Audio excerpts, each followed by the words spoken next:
Hola a todos, soy el Pastor Rubio de la iglesia Real Life en español. Estamos felices en esta tarde de comenzar una nueva serie que hemos titulado en los pasos de Jesús, el camino de Jesús hacia la cruz.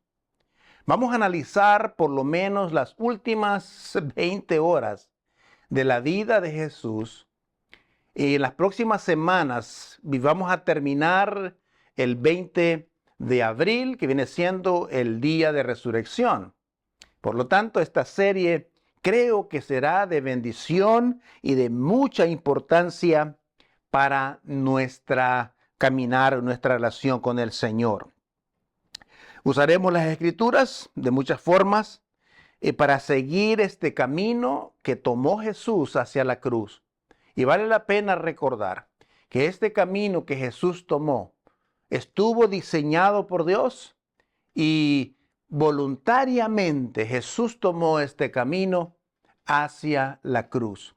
En realidad, los romanos y toda la gente que fue parte de todo esto fueron gente usada solamente porque estaba ya establecido el plan de Dios para la redención de los seres humanos. Entonces, tomamos unas áreas en esta historia donde, por ejemplo,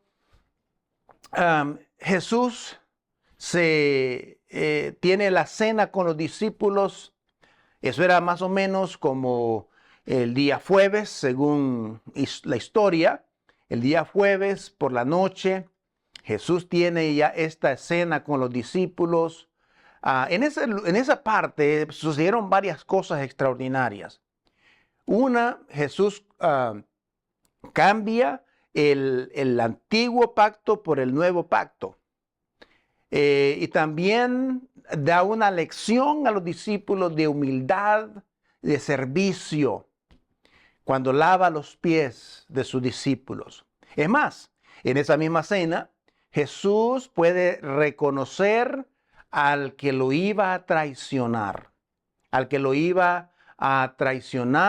que posteriormente se va a presentar en el jardín del Getsemaní para entregarlo con un beso. Pero es interesante de que en esas pocas horas desde que Jesús celebra esa cena de la Pascua con sus discípulos, para otro día, para las 9 de la mañana aproximadamente, ya está colgado en una cruz. Ha pasado, ¿verdad? Y ya como para las 3 de la tarde, obviamente da su último suspiro de vida y ha muerto en la cruz por nosotros. El recordatorio de la noche de antes de esa muerte de Jesús, obviamente fue arrestado. Y algo interesante que sucede es que Jesús no se resiste al arresto. No se va a resistir en absoluto al arresto. Parece como que ya algo está pasando, algo que ya estaba ya dicho, obviamente. Él lo había predicho. Entonces él como que no se sorprende de lo que está pasando y obviamente fue arrestado. Entonces, antes de que terminara esa cena, por ejemplo, Jesús incluso, como dije, ya había descubierto quién era quien lo iba a traicionar, obviamente que era Judas Iscariote. Entonces, lo que vamos a hacer en este día específicamente, vamos a tomar lo que pasó después de esa cena. Después de la cena. Y los versículos que vamos a tomar en esta tarde es de Marcos capítulo 14, versículo 32 al 36. Y vamos a leer los primeros versículos después de la cena, después de que pasa todo eso. Jesús estaba perturbado, Jesús estaba preocupado, Jesús estaba triste, no solamente porque uno de sus amigos, sus mejores amigos, lo iba a traicionar, pero estaba triste por todo lo que venía, por toda esa abuso que venía y esos juicios ilegales que se dieron. Y todo esto y aparte, ¿no?, de todo el proceso de la crucifixión y todo, la laceración de su cuerpo y todo eso que venía. Entonces Jesús está perturbado, está triste y él necesita irse a un lugar solo a donde va a orar y escoge a algunos de sus discípulos para llevarlos con él, para que lo apoyen en la oración, para que lo apoyen en el momento de angustia, en el momento de dificultad. Lo cual también nos dice a nosotros qué importante es cuando nosotros estamos angustiados de poder tener una familia cristiana en la cual podemos depender para esa ayuda espiritual, emocional que podemos estar pasando. Entonces, lo comenzamos con el versículo 32, dice de la siguiente manera. Dice, fueron a un lugar llamado Getsemaní. Y Jesús dijo a sus discípulos, siéntense aquí mientras yo oro. ¿Okay? Dice que se llegó a Pedro y a Santiago y a Juan y comenzó a sentir temor y angustia. Comenzó a sentir temor y angustia. Es tal la angustia que me invade, que me siento morir, dijo. Quédense aquí y manténganse despiertos, por favor. Ahora, antes de seguir leyendo, es importante y quiero que vean el alma de Jesús está destrozado por el dolor. ¿Sabes qué es sabe lo que le espera? Sabe el sufrimiento, el dolor, la humillación y todo lo que le espera. Y él está triste, y dice, así que se lleva a 3 de sus discípulos más cercanos para que oren, estén con él, lo acompañen a eso. Ahora, usted se puede imaginar la intensidad de esta angustia que Jesús estaba sintiendo. El versículo 35 dice, yendo un poco más allá, se postró en tierra y empezó a orar, que de ser posible no tuviera él que pasar por aquella hora.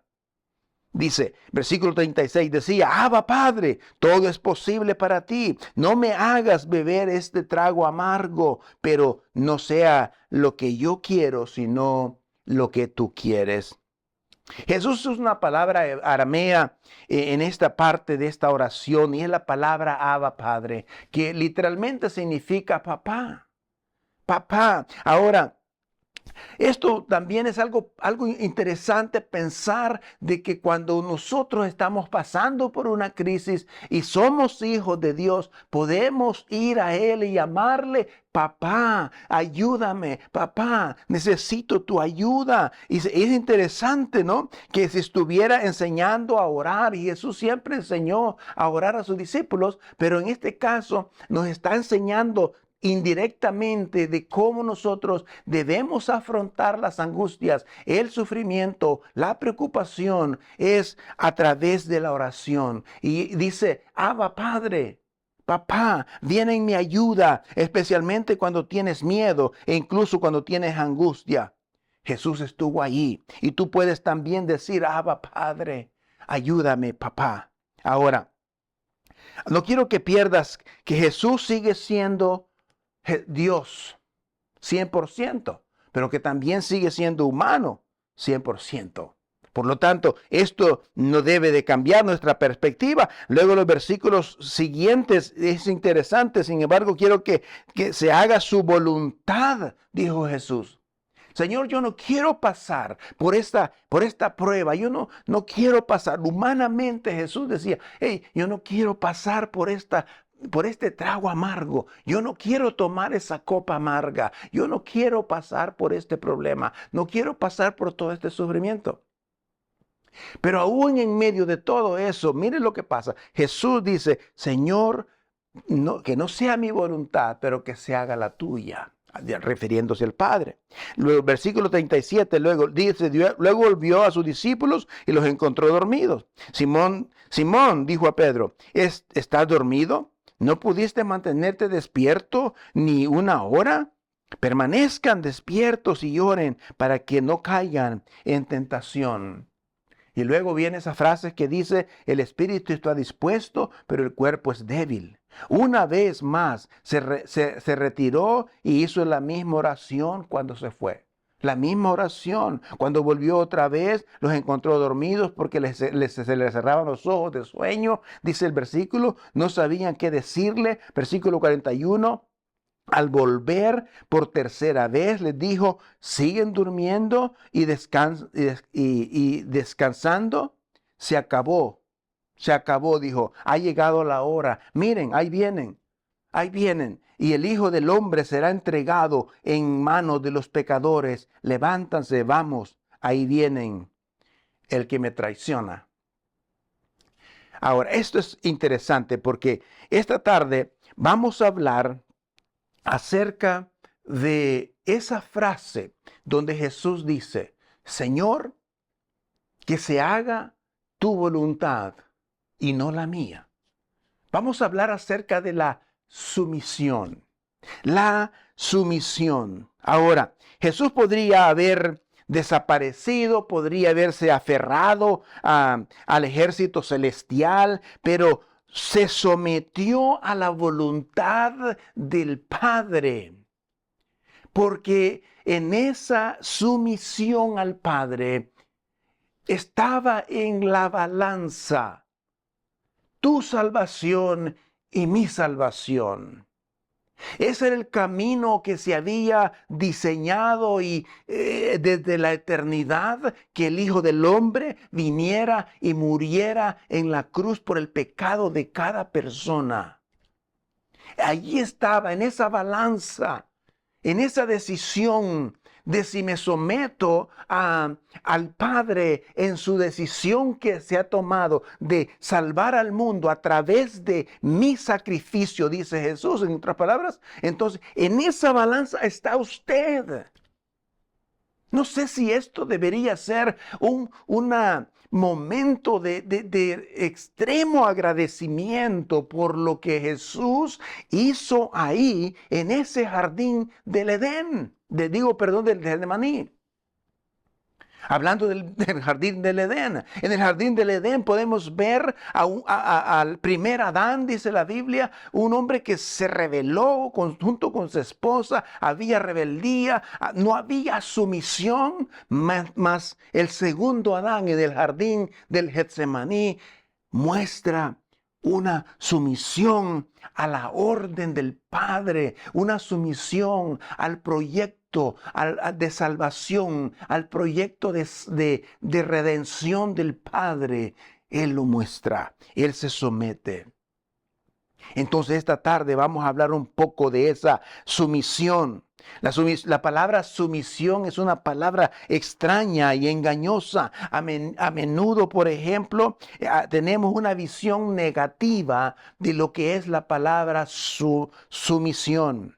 Solemos creer de que la sumisión es como significa darse por vencido o rendirse, o simplemente cuando miramos como a un peleador de la MMA, ¿verdad? De los peleadores estos de la UFC cuando se dan por vencidos. Ahora, esto tiene un poquito más, no tiene tanto ese sentido, pero creo que realmente la palabra sumisión significa poner la voluntad de Dios por encima de mis deseos personales. Alimenticios también. Poner por encima los deseos de Dios sobre mis deseos personales. Eso es lo que realmente significa la palabra sumisión. Jesús nos lo mostró en el jardín del Getsemaní. Jesús la modeló esa palabra y puso la voluntad de Dios de salvar a la humanidad por encima, muriendo por nosotros los pecados, y la puso por encima de su propia preocupación, de su propio dolor, de su propio sufrimiento, de sus propias ambiciones personales. Puso el plan redentor de Dios por encima de Él. Una vida totalmente basada no en el egocentrismo, sino se sometió Esto es extraordinario. Entonces, la idea de esta tarde es cómo nosotros podemos vivir una vida de sumisión. Voy a dar algunos puntos importantes. ¿Cómo podemos vivir una vida de sumisión? Como seguidores de Cristo, debemos nosotros, creo yo, aprender a someternos al Señor, a ser sumisos delante de Dios. Para nosotros, Dios quiere que lo pongamos en primer lugar sobre nuestros propios deseos personales. Yo pienso que Dios quiere que lo pongamos a Él sobre nuestros deseos personales. Por eso, en la oración de Jesús es tan importante que dice, no se haga mi voluntad. O sea, la voluntad de Jesús en ese momento era no ir, no quería pasar por el sufrimiento, no quería pasar por el dolor, por la crucifixión, por los azotes, por las humillaciones, etcétera, etcétera. Puso eso aparte y puso el plan del Padre primero que lo de Él. Ahora, eso es importante entender, porque eso realmente implica lo que es la sumisión. Entonces, ¿cómo vivir una vida de sumisión? Hay varios aspectos. Primero, hay que recordar que las bendiciones de someterse a Dios, hay que recordar que hay que recordar el pasado, de cómo Dios, al someternos a Dios, hubo estas bendiciones. Ahora, muy pocas veces se nos recomienda mirar hacia el pasado. Pero cuando nosotros podemos ver hacia el pasado y recordamos de que cuando nosotros sometimos algo al Señor, hubo bendiciones en nuestra vida. Entonces, es importante, creo que la memoria tiene poder en nosotros, tiene poder para poder recordar lo que Dios ha hecho por mí en el pasado. Entonces, cuando el pueblo de Israel iba a cruzar, por ejemplo, en el río Jordán para entrar a la tierra prometida, la Biblia dice que los israelitas agarraron 12 piedras del río como memorial para hacer un altar cuando salieran del río y entraran a la tierra prometida, para recordar que se habían sometido al Señor y a su dirección y a su voluntad y ahora entran a la tierra prometida con la bendición que eso traía. Entonces agarraron estas 12 piedras, cada piedra representaba obviamente una tribu de la tribu de Israel. Entonces, lo que esto hace es ayudarnos a recordar que Dios ha sido fiel con nosotros y que sin importar las circunstancias de hoy, por ejemplo, sea cual sea tu situación y mi situación de vida o muerte, es importante que tú recuerdes cómo Dios ha sido fiel, cómo Dios, cuando nos sometimos a Él en alguna área de nuestra vida en el pasado y cómo fuimos bendecidos por esa sumisión. Otra cosa importante, Salmos dice que nosotros dice, pero entonces recuerdo todo lo que has hecho, oh Señor, recuerdo tus maravillosas obras de antaño, decía David. Recuerdo esas obras que tú has hecho, recuerdo esa fidelidad. Tal vez sea una relación, tal vez sea tu carrera, tal vez sea las finanzas, tal vez sea alguna decisión importante que debes tomar. Entonces, o alguna herida profunda que se debe sanar. ¿Dónde estoy? ¿Dónde estás hoy? Todo esto es importante cuando nosotros venimos y nos sometemos a Él. Muchas de estas cosas, en estas cosas Dios ha sido fiel. El segundo aspecto, hay que recordar las áreas de nuestra vida que necesitamos someter al Señor. Yo no sé cuáles son esas áreas en tu vida, pero yo sé que en nuestra vida hay muchas cosas que manejamos y que a veces tenemos problema para someter eso, para someter eso al Señor y ser sumisos en eso al Señor. Puede ser, por ejemplo, creo que hay áreas que en toda nuestra vida a las que nos sometemos, no sometemos a Dios por encima de nuestro deseo personal. Por ejemplo, A lo mejor Dios tiene en nosotros, o quiere en nosotros tal vez, quizás sea el matrimonio, no lo quiere someter realmente al Señor, que quizás sea la crianza de los hijos, o quizás tal vez es lo que estás viendo, lo que estás escuchando, lo que estás leyendo, y eso te trae alguna especie de placer y no quieres someterlo al Señor. Es más, en la Escritura, en Salmos 139, habla de que examíname, oh Dios, y conoce mi corazón. Pruébame y conoce mis pensamientos. Señálame cualquier cosa en mí que te ofenda y guíame por el camino de la vida eterna. Este es un sentir de un hombre también que también estaba sometido al Señor. Entonces hay cosas que nosotros no hemos querido someter. Obviamente Jesús conocía, por ejemplo, cuando él habla del Padre, Señor, me someto a ti, someto este proceso. Obviamente Jesús conocía el amor, la bondad, la misericordia del Padre, la grandeza del Padre, y todo esto él lo conocía, y eso le infundía aliento para llevar hacia adelante. Sabía que él fue enviado para pagar por el castigo de todos los pecadores, y que eso Dios lo iba a sostener. Ahora, note bien esto, que Dios no detuvo la muerte de Jesús. Podía hacerlo, pero como dijimos en principio, estaba en la balanza la salvación de toda una generación rebelde, e incluyéndonos usted y yo. Tercer aspecto. La sumisión suele indicar áreas de nuestra vida que no queremos hacer específicamente. A veces hay cosas que no queremos hacer. Quizás no queremos someternos en ningún aspecto. Por ejemplo, en el libro de Hechos dice, llegando cuando esta historia es extraordinaria, cuando a Pablo y Silas, por ejemplo, dice que ellos iban, ¿verdad?, a muchos lugares de trabajo misionero. En una ocasión, ellos querían ir a un lugar y el Espíritu Santo los detuvo y les dijo, no quiero que vayan a ese lugar, quiero que vayan a este lugar. Ahora, parecía buena idea, parecía que todo estaba en control, parecía que era algo extraordinario, parecía buena la idea de ir por ese camino, pero el Espíritu Santo les dijo no.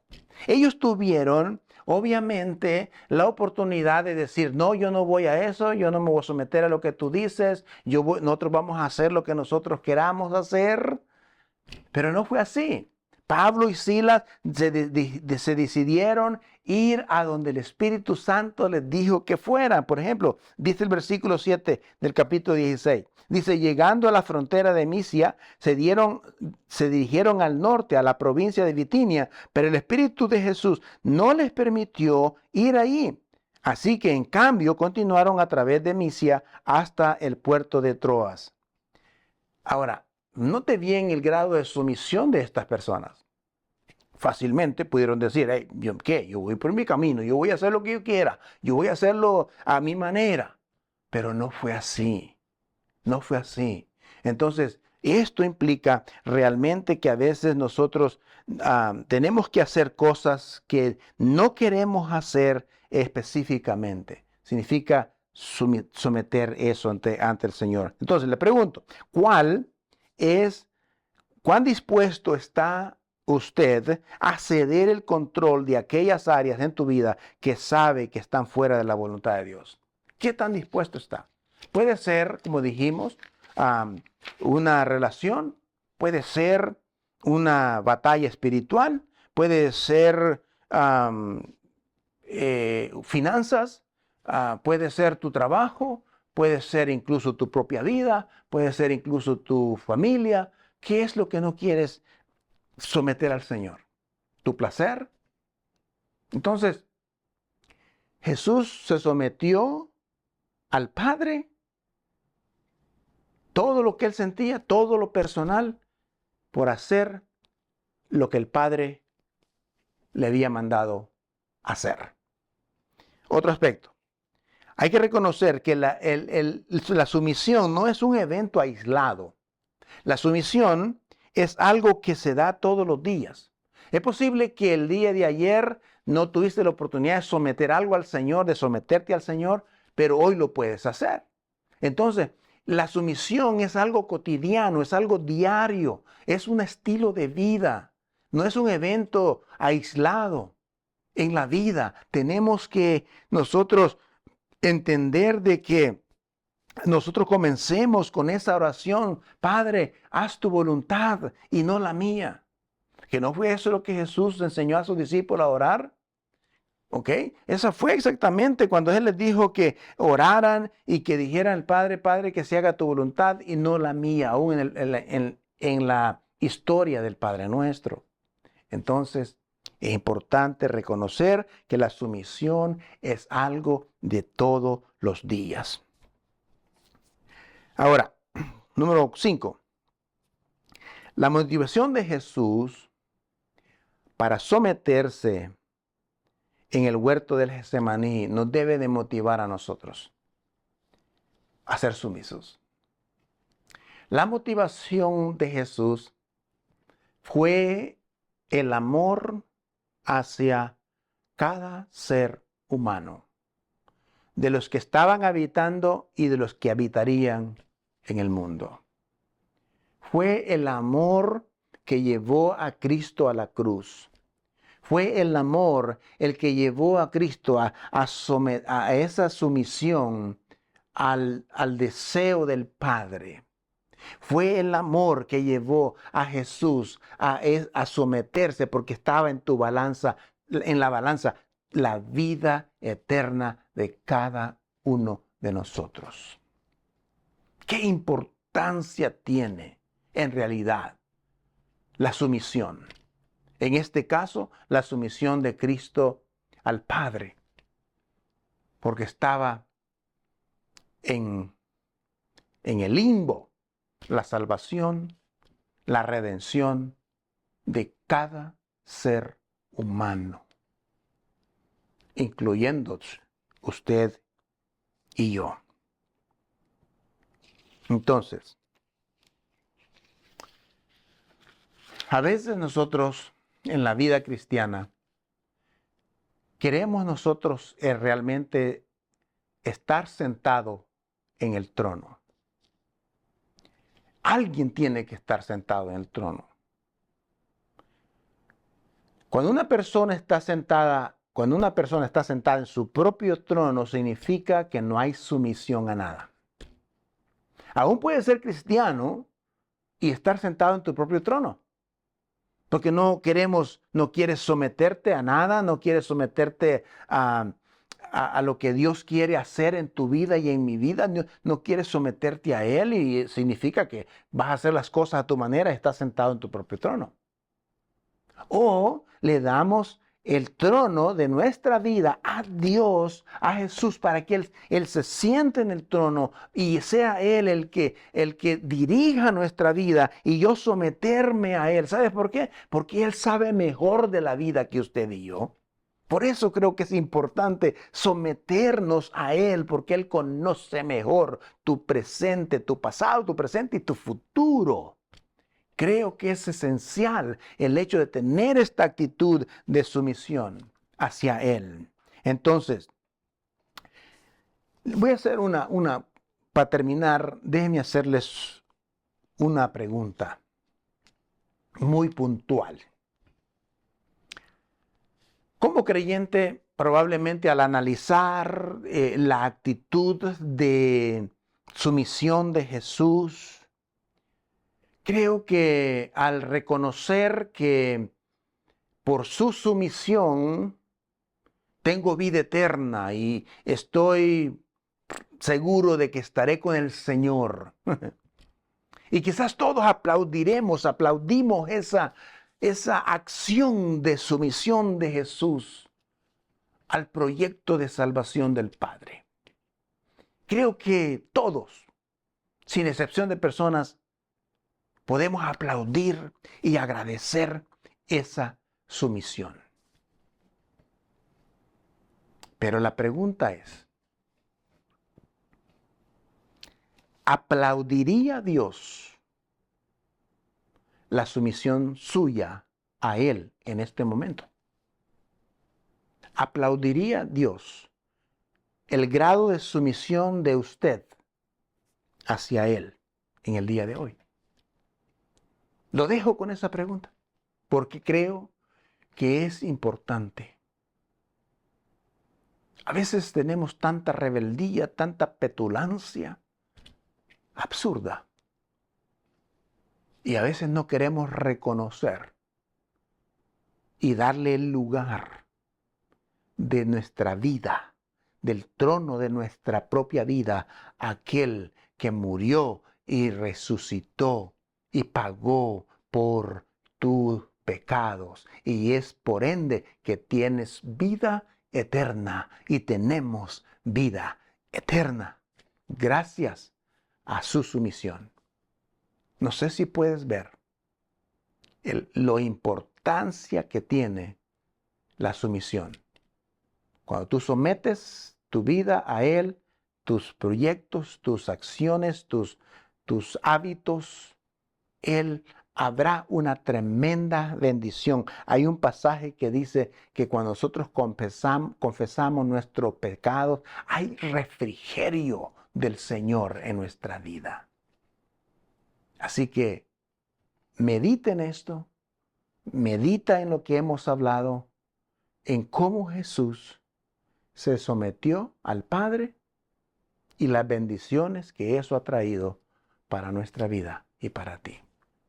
¿Aplaudirá el Señor tu sumisión el día de hoy? Algo que tiene que pensar. Lo dejo ahí y lo seguimos la próxima semana con el favor de Dios. Gracias. Amén.